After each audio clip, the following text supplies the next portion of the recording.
اب ہم ذکر شروع کرتے ہیں آدم علیہ السلام کا۔ اللہ تعالیٰ فرماتے ہیں، اور میں نے جنوں اور انسانوں کو اپنی عبادت کے لیے پیدا کیا ہے۔ اللہ تعالیٰ نے ہمارے باپ کو کیوں پیدا فرمایا؟ ہمیں کیوں پیدا فرمایا؟ تاکہ ہم اس کی عبادت کریں، اگرچہ وہ عبادت کا محتاج نہیں، وہ تو بے نیاز ہے، البتہ ہم اس کے محتاج ہیں۔ اس کے اسماء بہترین اور حسین ہیں، وہ عالیشان صفات کا مالک ہے۔ اس نے اپنے ناموں کے آثار ظاہر کرنے کے لیے مخلوق کو پیدا فرمایا، رحمت کے آثار، قدرت کے آثار، جبر اور طاقت کے آثار اور حکمت کے آثار ظاہر کرنے کے لیے مخلوقات کو پیدا فرمایا، ورنہ وہ کسی چیز کا محتاج نہیں۔ آدم علیہ السلام کی تخلیق سے پہلے ہی اس بارے میں اللہ تعالیٰ کا فرشتوں سے مکالمہ ہوا۔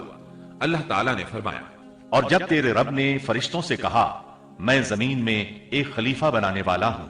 خلیفہ سے مراد ہے نائب، اور یہ کہ اس کی نسل میں سے ہر ایک دوسرے کا خلیفہ ہوگا۔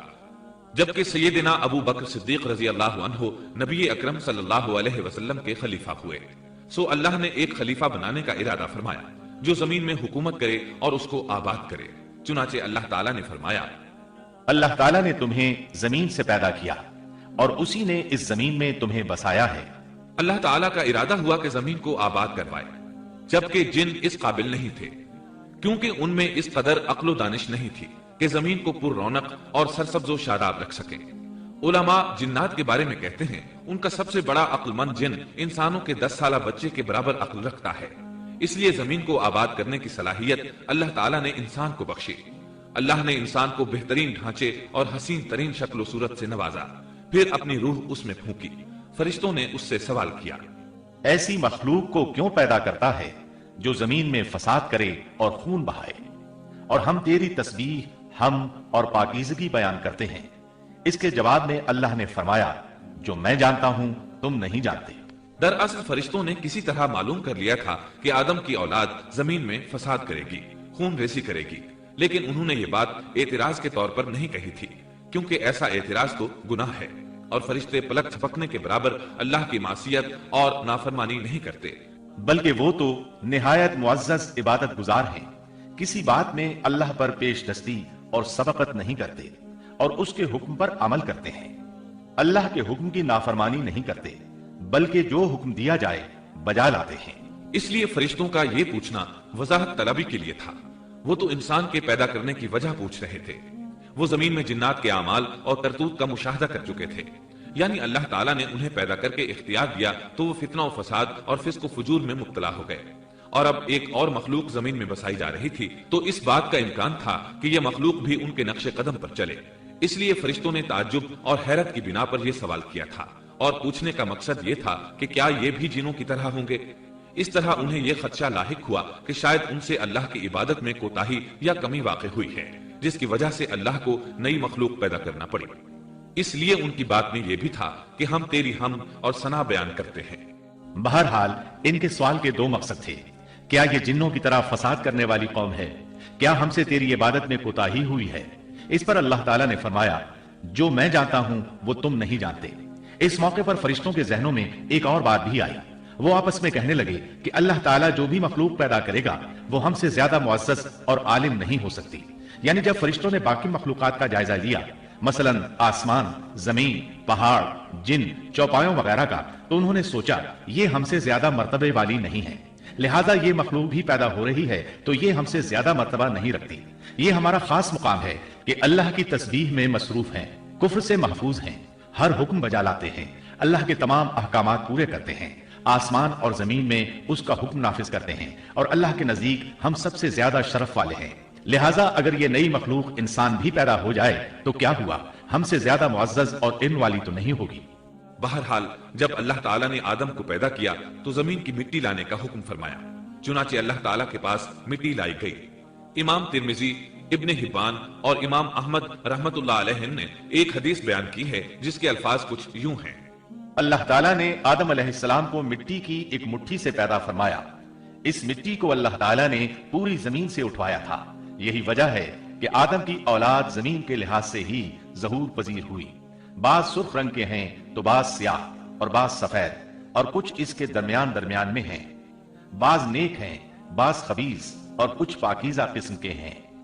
انسان کی تخلیق مٹی سے شروع ہوئی، اس مٹی کو پانی سے تر کیا گیا تو یہ ٹین بن گئی،